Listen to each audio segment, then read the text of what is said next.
And there was one time, man, we caught this kid breaking into cars in the parking lot. And it wasn't just a crime from our side. But so we called the cop, we put him in cuffs and killed him in the parking lot. And these two cops showed up, and one was this great big tall brother that was a sergeant and had been on the street since Jesus wore short pants. You know, I mean, he'd just been there forever. And he had this little Chinese partner of his. And so he walks up to the guy that we got and he goes, "What's your name?" And the kid goes, "I forgot." Bad idea. Bad idea.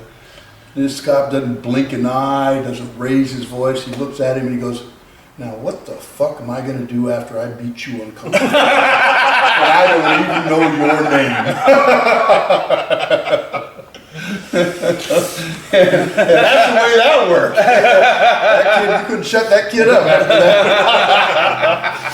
I'll never forget that. He just looked at him very softly and, "What the fuck am I going to do after I beat you unconscious and I don't even know your name?" Man, you talk to old Oakland cops, they used to talk about taking people down to the tracks and working them over. Yeah. And then the old time gangsters being like, "Wait, you're taking me to jail? Can't we just go to the track?" They just take a beating? Yeah, I don't want to go to jail. Like, whoa, I ain't got the money, but you know, I ain't no stranger to a black eye or a bloody nose. Let's put it on the track, you know.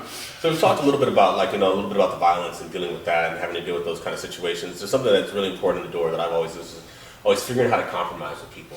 You want to talk a little bit about how to about compromising and being diplomatic, not just with the people that you're dealing with in the bar, but especially like you're saying at the Omni with the neighborhood and all of that sort of stuff, and how fundamental it is in our business, and staying alive and nobody coming back to retaliate on you. Right. And being able to find a middle ground where you're meeting a middle ground with all different types of people, whether it's 1% bikers, whether it's you know, gangsters, thugs, drug dealers in the neighborhood, or whether it's people inside the bar that you're dealing with.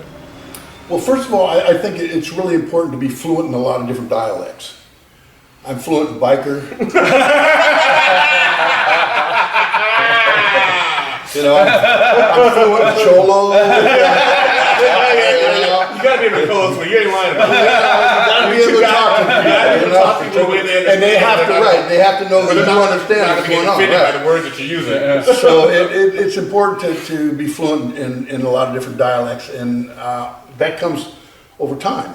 And you know, but like you say, compromise. You know, you don't have to stand there and be the dam that stops all the water. You can let it spill around the side.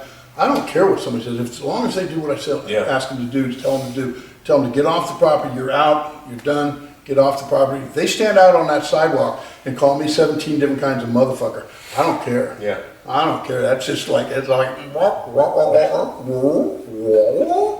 it doesn't matter. You know, and you can't take it personally. You know, it's just, you know, they're just running their mouth, and it gives them an out. You don't have them boxed into a corner. So let them save a little bit of their ego and a little bit of their self-image, talk their shit, and then just go away. Yeah. You know, and that's part of compromise. It's like, once you get them out, you know, and you can get them out in a lot of different ways. The last recourse is to fight them out. Yeah. That is the absolute last recourse. And most of the time when you do that, it doesn't matter how big an asshole he is, you're still going to look like the asshole. You know, because you're the bouncer. The bar stops. Yeah. The startled herd all looks up. The lights come on, whatever.